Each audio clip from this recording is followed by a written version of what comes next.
Tonight on ABC News Live Prime, a nor'easter slams the East Coast as brutal cold heads for the Midwest. Heavy rain, ice, and up to a foot of snow pelt New England, while below zero temps are expected in the upper Midwest. And single-digit temps are on the way from Kansas City to Chicago. I'm Janae Norman here in a snowy Pittsburgh. I've got the latest on those record-breaking low temperatures and the treacherous driving conditions they're causing. Defense Secretary Pete Hegseth pushing back against scrutiny surrounding the decision to launch a second strike against a suspected drug boat. It was exploded and fire or smoke. You can't see anything. You got digital. This is called the fog of war. Bipartisan questions asking how much of the attack he actually saw and if he knew there were survivors on board at the time. Our Martha Raddatz has the details. In Moscow today, a high-stakes meeting. Russian President Vladimir Putin shows little sign of compromise as he meets with the U.S. for peace talks in a move to end the war in Ukraine. And with the college basketball season in full swing, we take a look at the NCAA's rules that allow some athletes to strike it rich. For some schools, though, it's not always easy to attract talent. In tonight's Prime Focus, we visit a small college that decided to leave Division I because it just couldn't keep up with the big business of college sports. From ABC News World Headquarters in New York, this is Prime with Linsey Davis.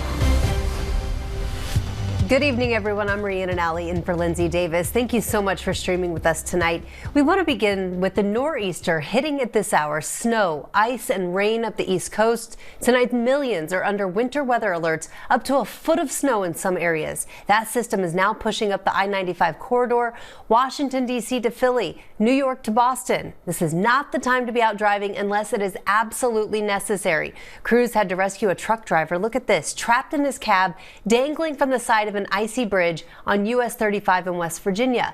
In West Hartford, Connecticut, another truck seen losing control rolling onto its side on I-84.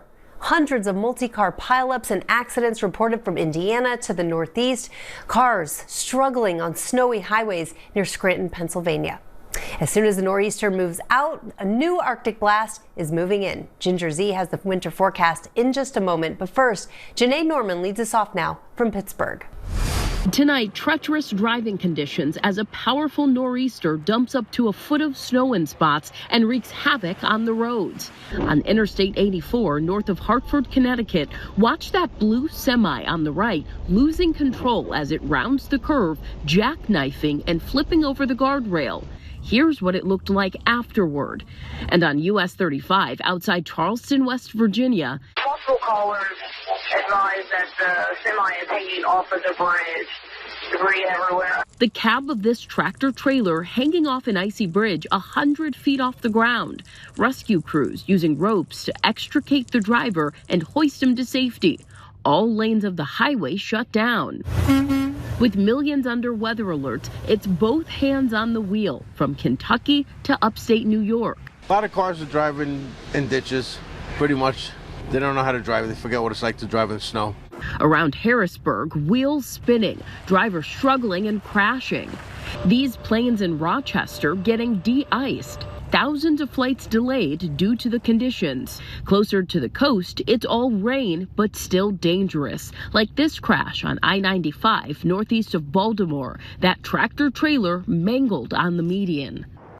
And behind the snow is an Arctic blast, some of the coldest air of the season. It'll make for slick roads tonight here in Pittsburgh and Rhiannon. It could break records by the end of the week. Our thanks to Janae Norman out there reporting in the cold. Now we go to Ginger Z, who is also out in the cold, but also tracking it all for us. Hey, Ginger.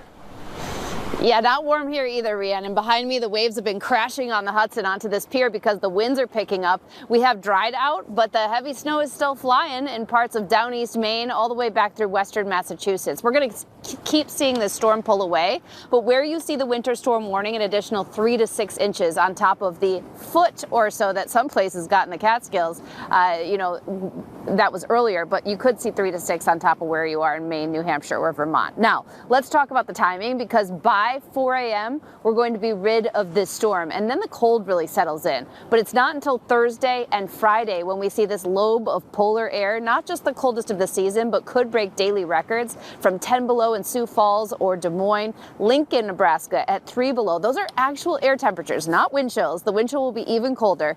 Then the broken records could fall from Chicago to Baltimore on Friday. And right here from New York down to Raleigh, that will easily be the coldest air of the season. Rhiannon. I hope you warm up soon, Ginger Z. Thank you.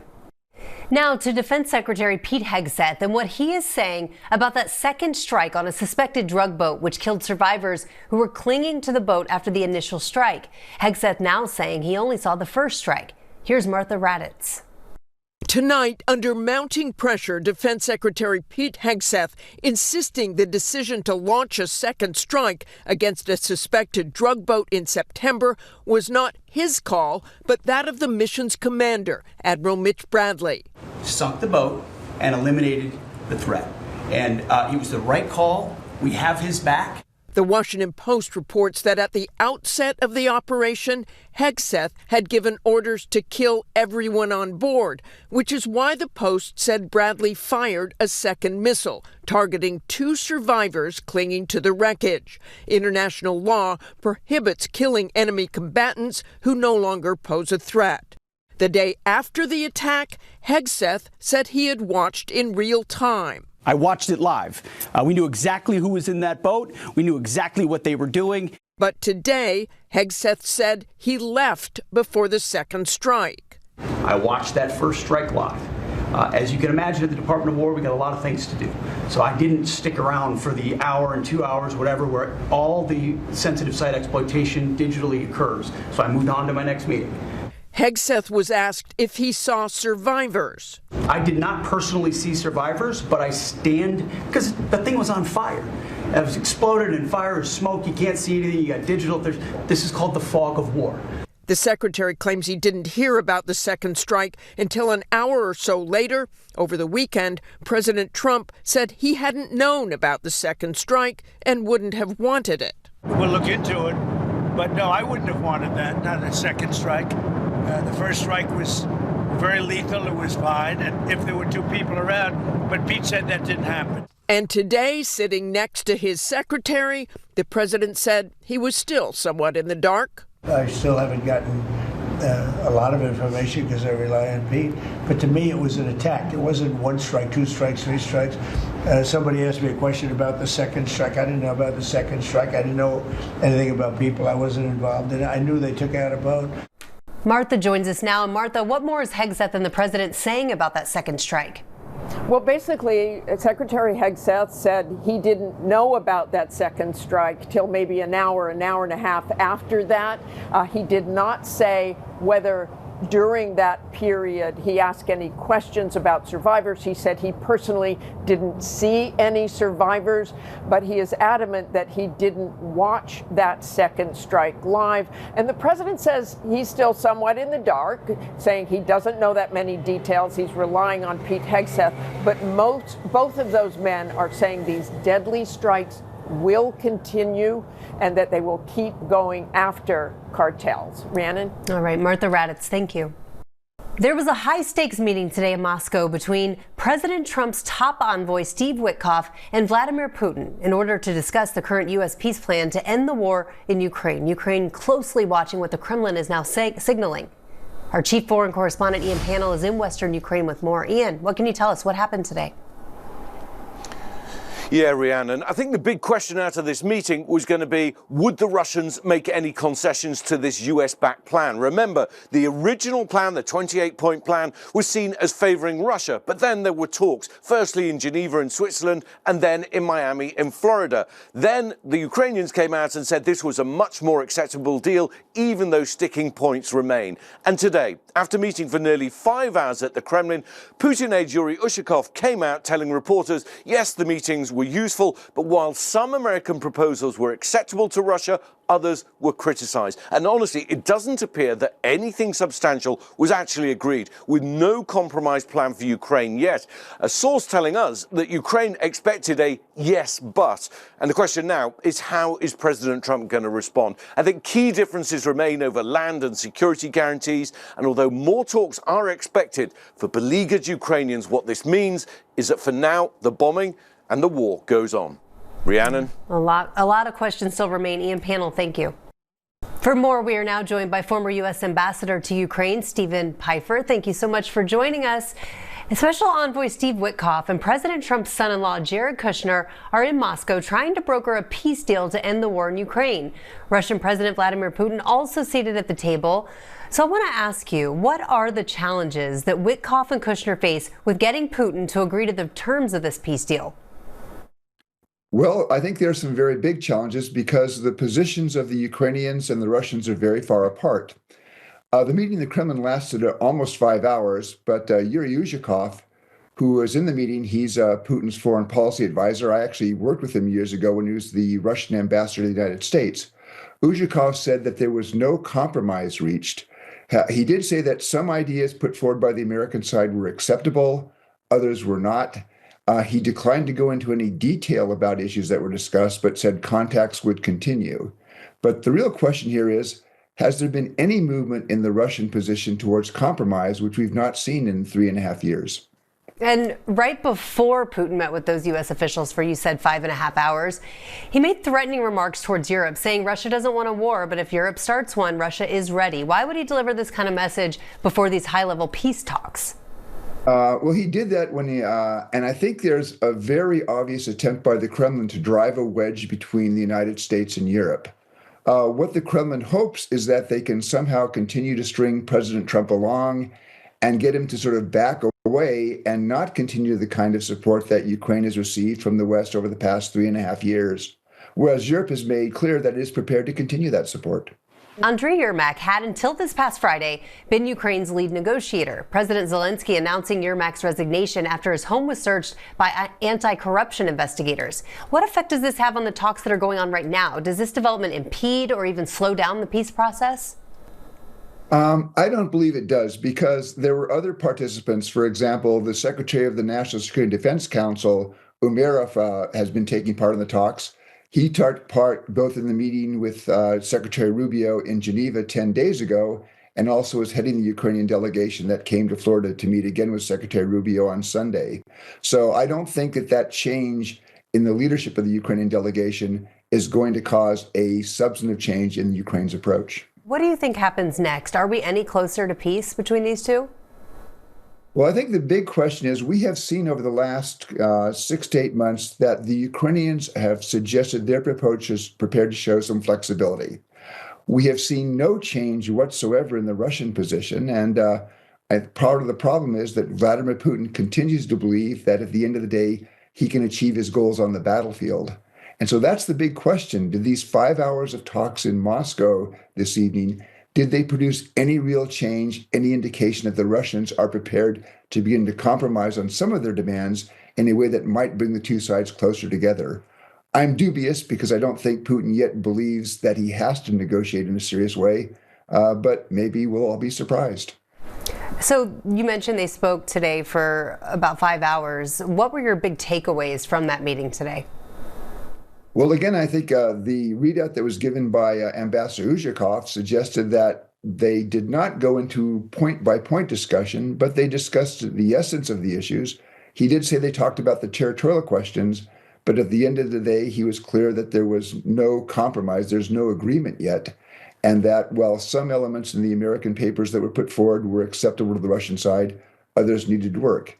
And my guess is that those other issues that still need work are very difficult issues, such as the territorial question, how much, if any, Ukrainian territory might Russia occupy, and then the question of what kind of security guarantees Ukraine would receive, because Ukrainians, I think, have been very clear at the end of the day that they want a settlement that is durable. They don't want a settlement now and then find in 3 or 4 years after Russia has rebuilt its military, they're back at war again. Former U.S. Ambassador to Ukraine, Stephen Pifer, thank you so much for joining us. Thank you. The former president of Honduras, who was convicted of trafficking drugs into the United States, was freed from a federal prison today after being granted a pardon by President Trump. Juan Orlando Hernandez was serving a 45-year sentence in West Virginia after being found guilty in 2024 of being part of an operation that moved hundreds of tons of cocaine into the U.S. The 57-year-old's release has sparked controversy amid Trump's war on drugs and comes as Honduras is locked in a technical tie for the election of a new president, with the U.S.-backed candidate leading by 515 votes. Well, tonight, the eyes of the political world are all on Tennessee, where the last special election of 2025 could send shockwaves across Washington and even beyond that, ahead of the 2026 midterms. It's a district that spans parts of 14 counties, including the Nashville area, and it's also one that Donald Trump won by more than 20 points in 2024. But now polls between Republican Matt Van Epps and Democrat Afton Bain are tight in the closing days. So much so that Speaker Johnson spent the whole day there yesterday campaigning, as this could put his razor-thin margin in even more jeopardy. Our Selena Wang has been tracking the election for us, and the polls are now closed. So, Selena, what's the latest? Yeah, I mean, look, all eyes are on this race, which would normally be a slam dunk for Republicans. As you mentioned, this is a district that President Trump had won by 22 points last year. So the fact that you've got Republicans scrambling, that the polls have shown a tight race is really remarkable. And even if Afton Bain, the Democratic candidate, doesn't win, if the Republican candidate, Matt Van Epps, wins by a narrow margin, talking about single digits here, that would be a warning shot to Republicans headed into the midterms next year. It was just a month ago where you had the Democratic sweeps in the New Jersey, Virginia governor's races, as well as the New York City mayoral race. And affordability was front and center in those races, and it is also front and center in this Tennessee district race. Matt Van Epps has zeroed in on the economy. Afton Bain has focused on the cost of living, frustrations with Washington. So Democrats are really hoping that they can preserve their winning streak with this message of affordability. But even if the race is narrow, which is what the expectation is, not that she would actually win, Democrats still believe that would fire a warning shot to Washington and could change the dynamics headed into the midterms. All right, Selena Wang, thank you so much for that. Alleged CEO shooter Luigi Mangione back in court for day 2 of a pivotal pretrial hearing. Mangione's attorneys are fighting to have key evidence tossed from his murder trial. On the stand today, one of the police officers who arrested Mangione. Chief Investigative Correspondent Aaron Katersky is there and has the latest. Today, Luigi Mangione coming face-to-face in the courtroom with the Pennsylvania police officer who arrested him after suspecting he was the gunman wanted in New York for the murder of United Healthcare CEO Brian Thompson. Officer Joseph Detweiler testified that when he responded last December to a tip about a male who looks like the NYC shooter at this Altoona McDonald's, he was so skeptical he didn't even turn on his police siren. But as soon as the man pulled down his mask, the officer said, "I knew it was him immediately." Mangione today tilted his head toward a courtroom screen, watching body camera footage from his arrest as his lawyers fight to get key evidence tossed out, including the alleged murder weapon and writings that said the target is insurance. It checks every box. The officer said Mangione gave him a fake name and ID for a Mark Rosario and claimed, "I'm homeless." But the officer didn't buy it. He's heard telling a supervisor, "I'm 100% sure it's him," adding, "He's nervous as hell. I saw his fingers shaking." Our Aaron Katersky joins us now. So, Aaron, what stood out to you today from the testimony? Oh, Rhiannon, it was just remarkable to see 45 minutes of police body camera footage from Mangione's arrest nearly 1 year ago. He's seen finishing his breakfast slowly as officers stand around him before he's handcuffed and searched, all while Christmas music plays in the background. Rhiannon? All right, Aaron Katersky, thank you for that vivid account. With more on this, we want to bring in ABC News legal contributor Shauna Lloyd. Shauna, thanks for joining us. So let's talk about this. We just heard Aaron talking about that police body cam video showing him in the McDonald's eating his breakfast with Christmas music playing in the background. How strong was that video and the police officer's testimony today? So when we look at this video, what we're looking for is that it corroborates what he is saying. As we know, timing is going to be very important. At what point did Mangione consider himself in custody? Why is that important? Because that's what triggers the Miranda rights being read and whether or not the statements were validly obtained by law enforcement. Also, that impacts the search. Was it that they believed they were in danger? Was there exigent circumstances by which emergency circumstances that they should have looked in there without a warrant? The body cam tells the story live for the judge. The judge can actually put himself in that place, see these different elements, and then make a determination as to whether or not Mangione's constitutional rights were violated. And during the officer's testimony, prosecutors, for the first time, as I mentioned, played that body camera footage from that morning he was arrested. What was the strategy here? So the strategy really is to show that they encountered him. They were in the officer didn't think anything about it. The idea that he was there, he didn't turn his sirens on, that will allow him to have a casual conversation without having to Mirandize him.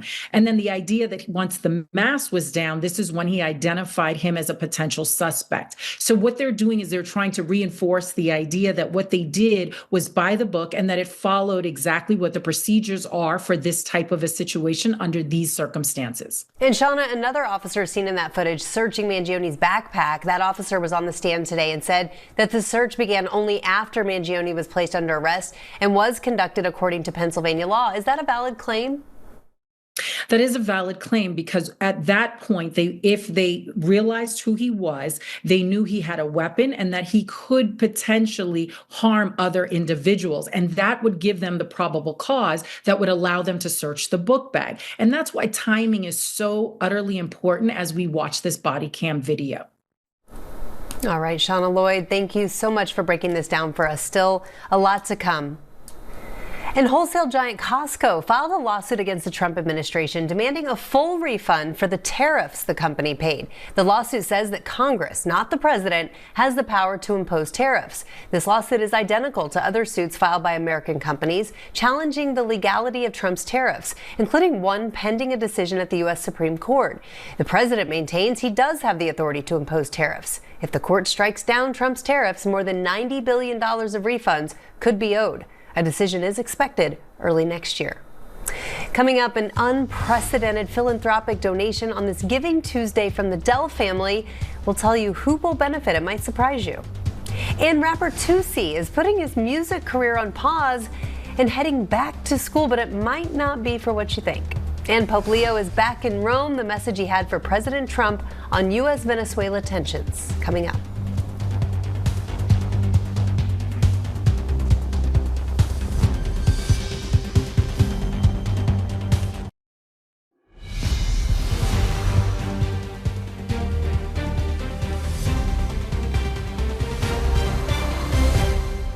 Welcome back on this Giving Tuesday, a major philanthropic move by billionaires Michael and Susan Dell. Michael Dell is, of course, the founder of Dell Technologies.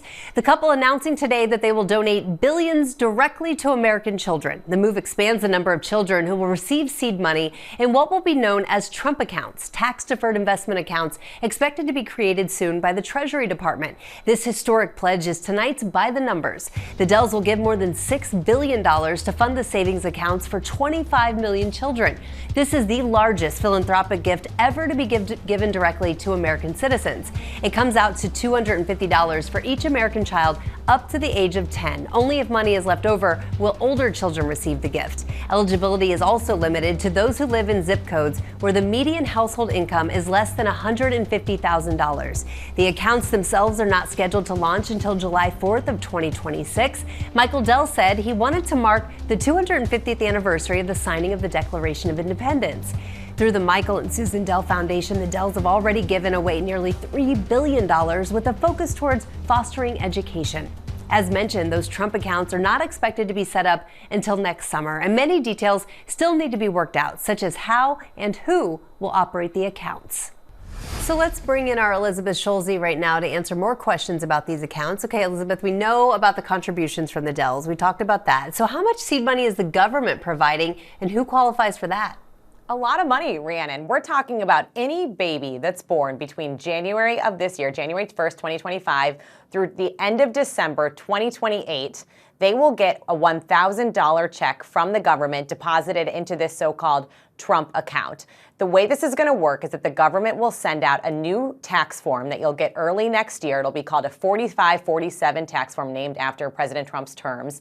You'll fill that out to enter the information for your qualifying child. And then starting in July 4th, the Treasury Department says it will start depositing those $1,000 checks for newborn babies. This is a one-time check. And then what we heard today is on top of that, basically that's going to be expanded to kids under the age of 10. They'll get $250 checks. That same tax form will indicate which kids qualify for those additional checks as part of the donation from the Dells. So Elizabeth, how will families be able to invest the money that comes from the Dells and the money that comes from the government? Right. So there are a couple qualifications around how exactly this money needs to stay invested. It has to be put into a diversified, low-cost U.S. stock index fund. So basically, that's a fund that's going to track the performance of the stock market. And critically, as you can see there, this money cannot be withdrawn until your child turns 18. So the goal here, really, Rhiannon, is to invest that money from an early age and to see it grow. There's something called compound interest, where the more that money grows over time, the more quickly it adds up. Basically, as your money pot gets bigger, as you have more returns, it gets bigger and bigger. So the example that the Treasury Department used is if you have $1,000, you keep that invested in the stock market over 65 years. At the typical historical average return for stocks, that money, that $1,000, grows to more than $600,000. So it just shows how the value of starting young, compounding that interest, can really, really add up over time. Yeah, that's pretty incredible to think about. Over 65 years, $600,000. We know every child under the age 18 will actually be given a tax-deferred investment account. Who will be allowed to fund, and will there be limits on it? So this is part of a broader push from the Trump administration to try to encourage families to set up these accounts that have tax advantages to get those investments starting at a young age. So anyone under the age of 18 could apply for one of these accounts. Importantly, families, family members like grandparents could also donate to them. Employers could also donate, but there are contribution maximums that you hit. That's a little bit different than some other funds that we might see that have tax advantages, say, for example, 529 funds. But the bottom line here, this is a way to try to start that investment early and see it grow over time. All right, Elizabeth Schulze, thanks for breaking it down. Still a lot of questions to come. Coming up, millions of people in the path of a powerful winter storm and the brutal cold front on its way. We'll have an update on that. And rapper Tootsie making a big career change. We'll have details up next. Welcome back to Prime. Here's a look at the stories making headlines right now. Millions of Americans are on alert for a major winter storm bringing heavy snow, rain, and ice to the Northeast. Winter storm warnings have already been issued. In some parts of the country, snow totals could reach up to 12 inches. And it's not over yet. Record-breaking cold is set for later this week. Defense Secretary Pete Hegseth facing increased pressure over U.S. military strikes on alleged drug boats in the Caribbean. During a cabinet meeting today, Hegseth said he watched the first boat strike live and personally did not see any survivors. He added that he didn't stick around for the remainder of the mission and said that the admiral in charge had made the right call in ordering it. Pope Leo is back home in Rome, ending his first overseas trip to Turkey and Lebanon. The pontiff visited the site of the 2020 Beirut port explosion today, where he met with relatives of the more than 200 victims of that blast. On his flight back home, the Holy Father addressing the situation in Venezuela, he said they are looking for ways to calm the situation, urging President Trump not to use force to try to oust Venezuela's Nicolas Maduro. And double platinum rapper Tootsie is stepping away from music to instead play college football in his hometown of Syracuse. The 25-year-old announced that he accepted an offer to play Division I football for Syracuse University in the 2026 season. Tootsie shared his goal of playing college football in a social media post back in August, writing, quote, "Next year I'm going to be on somebody's team, mark my words." I guess those words came true. Coming up, after a long courtship, the luxe brand Prada buys fashion rival Versace. For how much? We'll have that for you coming up. Welcome back. With the college basketball season now in full swing, one team is in the midst of a season unlike any other. For St. Francis, this will be the last season in Division I, the school making the difficult decision to drop down to Division III. In part because of the rise of the so-called name, image, and likeness, or NIL, for college players. It's a complex issue that has ripple effects throughout the NCAA. Our Ike Ajachi has tonight's Prime Focus. Good. Should be like 7 seconds. With the college basketball season underway, one of last year's unlikeliest successes is in the middle of its own last dance. One more, last one. Gonna stop, Red. This is the St. Francis Red Flash men's basketball team. And last year, they were a tournament team. This year, they look a little different. We've got to go high side, and there's got to be a level of physicality. With the first-time head coach and quite a few new faces embarking on a season unlike any they've ever experienced. We've taken this day by day. Every practice is our Super Bowl. The Catholic Franciscan University of just under 2,000 students, located in the tiny western Pennsylvania town of Loretto, has embraced its underdog status. We're in a rural location, about an hour and a half east of Pittsburgh. We're the smallest Division I school in the NCAA.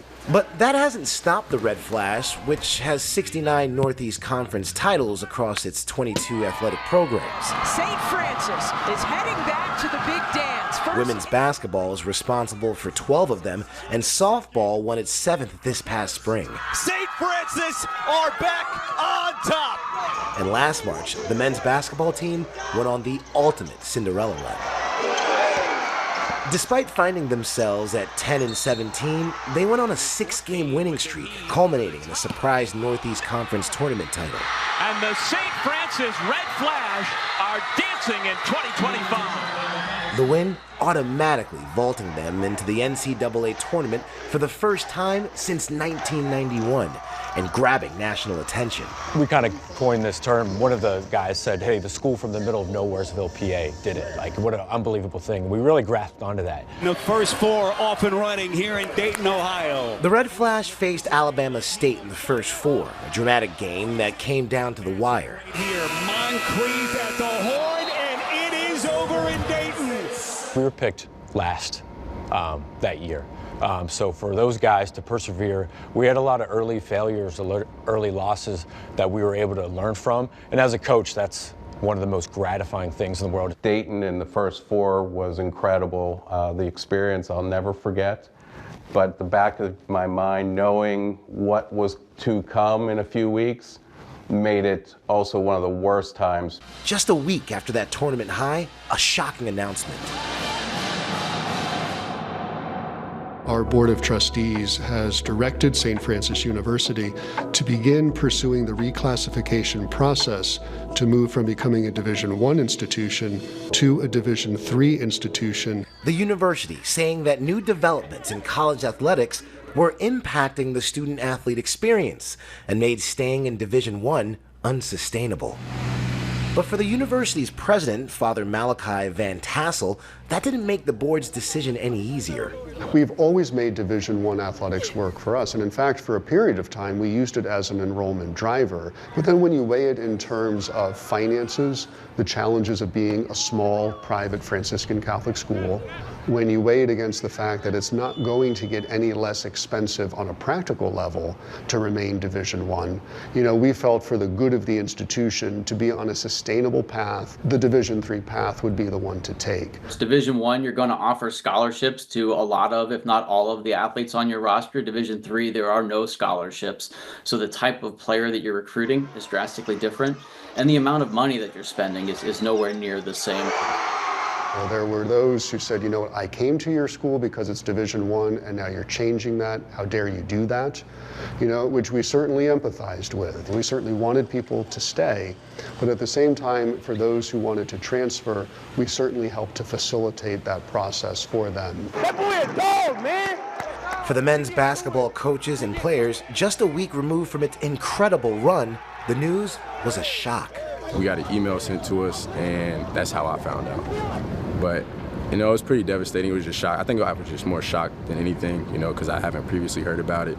So coming from that, March Madness to that was just a little bit of a shock. That's not good enough, Gray, right there. As a coach, you just want to do what's best for your guys. And with the changing situation, that's what we did. And we have a good group of returners, but some guys did move on. The move to Division III will mark a new chapter for the program, which has produced former NBA stars like Norm Van Leer and Kevin Porter, and Hall of Famer Maurice Stokes. The decision highlighting the challenges that smaller schools face with recent changes in college athletics, including the 2021 Supreme Court decision allowing athletes to start profiting off their name, image, and likeness. Among the things that have changed positively is that athletes are finally making some of the money that they helped to generate. For the last 20 or 25 years. That creates new opportunities both for them financially and for them to seek out the right school or to find better opportunities to play than they've ever had before. There are still plenty of parts of this system that are chaotic and unsettled. For some higher profile athletes like college basketball stars Cooper Flagg, Juju Watkins, and Paige Beckers last year, that could mean Gatorade commercials. And now when I'm out there, all I hear is ball.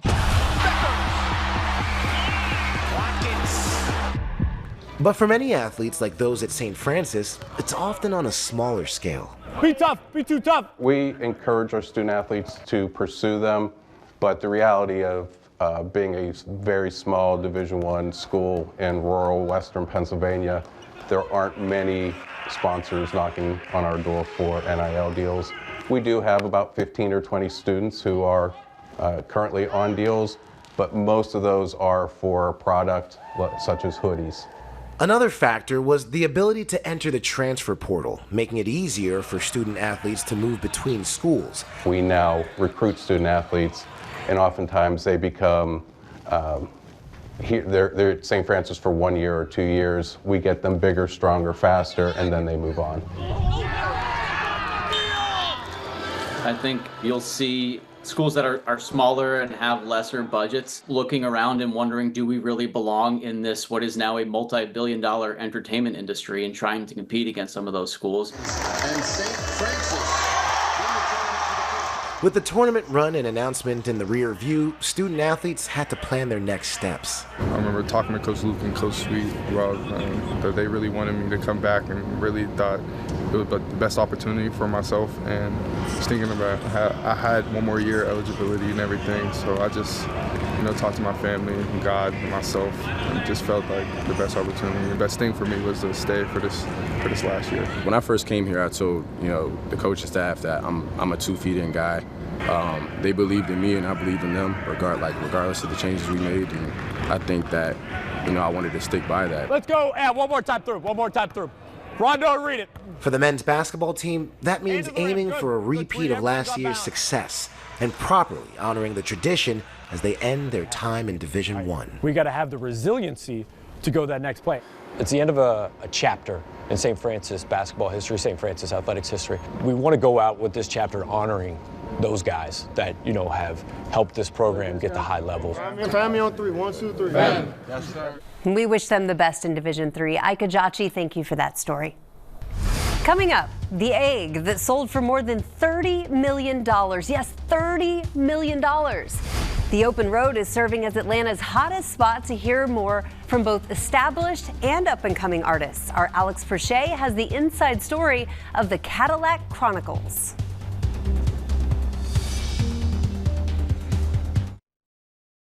A $30 million egg, a brazen heist caught on camera. And will you strike it rich with the Powerball? These stories and more in tonight's rundown. Police are searching for the suspects who burglarized a high-end boutique in New York City and stole merchandise reportedly worth millions of dollars. The suspects grabbed custom-designed clothes, belts, bags, and jewelry from 4G Sellers' curated collection. Some of the stolen items are one-of-a-kind items with price tags in the hundreds of thousands of dollars. One of the shopkeepers says the items are so unique, if anyone tries to sell them or even use them, they will be identified. 50 Cent is revealing why he produced a documentary for Netflix about disgraced hip-hop mogul Diddy. If I didn't say anything, you would interpret it as the hip-hop is fine with his behaviors. The new series features exclusive footage of Diddy before his arrest that the filmmakers say they obtained legally. But in a statement to ABC News Monday, Combs' representative criticized the new docuseries, claiming the never-before-seen footage was stolen, calling the series a shameful hit piece. The Powerball jackpot has risen to $775 million for the next drawing tomorrow night. The jackpot has not been won since September 6th, when 2 tickets in Missouri and Texas split nearly $1.8 billion. But don't count your money quite yet. The overall odds of winning a prize are about 1 in 25, but the odds of winning the big jackpot are 1 in 292 million. Prada announced that the company is acquiring longtime rival brand Versace for nearly $1.4 billion. Versace has been in the middle of a rebrand under a new creative director, and Prada hopes that the brand can be brought back to its former glory after a difficult post-pandemic slump. The Milan-based Prada group says they have started preparing to bring their crosstown rival into its Italian manufacturing system, as the same factory that creates Prada bags will soon add Versace to its collection. Samsung unveiling its latest phone featuring not one, not two, but 3 screens that can fold onto itself. The Galaxy Z Trifold follows the trend of multiple Chinese consumer electronics companies that have found a market selling oversized folding phones to the public. The Samsung is just under 4 millimeters thick at its thinnest point and sports a 10-inch touchscreen that folds twice into a phone that can fit in your pocket. The phone is expected to go on sale in the U.S. early next year. A rare Fabergé egg that was crafted for the former Russian imperial family has sold at auction for more than $30 million. The crystal egg is adorned with a platinum snowflake and more than 4,000 diamonds. The egg was originally bought by a London dealer for £450 in the early 1920s. According to the Christie's auction house, each time the egg has been sold at auction, it has been purchased at a record price for a Fabergé egg. It's not a stage or a studio, but the open road is serving as Atlanta's hottest spot to hear more from both established and up-and-coming artists alike. It's called Cadillac Chronicles. It's a show with top-down style that won't leave viewers in cruise control. Our Alex Brachet traveled to the ATL for his own ride in the classic car.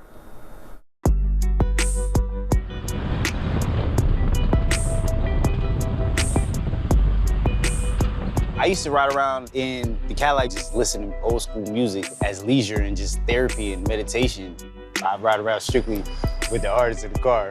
A lot of heavy hitters have sat shotgun in your Eldorado. Today, we have 2 Chainz in the whip. If you can't find your wallet, then you better call the bank in the head. I've seen CeeLo Green. That's how we do it around these parts. Oh. You got the Isley Brothers. Hey girl, ain't no mystery. I've seen Estelle. Take me to New York, I want to. Yeah, I really want to. This is Brian Freeman's stage, a leather-wrapped, drop-top Cadillac Eldorado. He cruises the streets of Atlanta while renowned artists from all over the world sit shotgun and perform. He calls it Cadillac Chronicles. The idea first came from a Dave Chappelle skit with rapper Mos Def. They all talk fast, but they all think slow. I'm most definite, not think so. I saw that and I was like, this is cool, but they're not in the drop top Eldorado. Brian made his dream of lifting up important artists a reality. Well, what we're building right now is just a very niche experience, a way to showcase amazing music, because I'm an artist first. And I want to showcase the best of the best music in all genres. Ladies and gentlemen. Yo. Okay, now this was that word, yo. Originally, it was the DJs that were going viral first. So Il Wink went viral. Then, shout out to DJ Millhouse. She went viral. Bomb Jalon went viral. These are all DJs. You already know what it is, man. It's Cadillac Chronicles. The series quickly made its mark beyond the city of Atlanta. We had the BET Awards. How are you feeling? This is fresh, youngin'. Gaining popularity from the music industry and on social media. I get to experience concerts in my car. This is the way that I want to experience my favorite music. I feel like and I believe that this is my purpose. I gotta talk about your ride. What year is this? This is 1974. It's in 1974. Right. This predates both of us. Absolutely. by a good bit. Brian's love of Cadillacs is generational. His grandmother and grandfather both had Eldorados, and he bought this one from his cousin about 5 years ago. But his ride is also a quintessential Southern hip-hop classic, like a lot of the music he promotes. If you're a fan of hip-hop culture, especially like Southern hip-hop culture, I mean, Cadillacs, they're referenced all the time. Iconic songs like Outkast's Two Dope Boys. Asking where we come from, South Pro Slum. Just 2 dope boys in a Cadillac. Youngblood's Cadillac Pimpin'. ride, no damn mo. We Cadillac pimpin' horses. And Ludacris's Southern hospitality. Cadillac grills, Cadillac mills. Check out the oil my Cadillac spills. Highlight Cadillac's important cultural significance in hip-hop. You got artists like Too Short. Cadillac was a big thing on his covers when he first started. Pimp C from UGK always talked about Cadillacs. Big Gip from Goody Mob always talked about Outkast always talked about Cadillacs. It's V103 ATL's #1 for hip-hop, R&B, and throwbacks. V103's Greg Street is a legendary Atlanta DJ with AI-like recall when it comes to hip-hop and R&B. People Station V103 presents. When I saw the Isley Brothers on it, I was like, wow. What was so important about the Isley Brothers stamp? They're legends. It's like a lot of legendary artists don't even take advantage of being on platforms like that. But just like the radio and music shows of the past, Cadillac Chronicles is a way for new artists to share their work. Back in the day, that was Soul Train, right? Right. But it's just presenting it in a cool way. I learned all of these different things while building my career. This is a way that I get to contribute to the culture. And that's all that really matters to me, is being able to contribute. He certainly is making a huge impact on the culture. Thank you, Alex Perche, for that. And that is our show for this hour. I'm Rhiannon Alley. Make sure you stay tuned to ABC News Live for more context and analysis of the day's top stories. Thank you so much for joining us and streaming with us.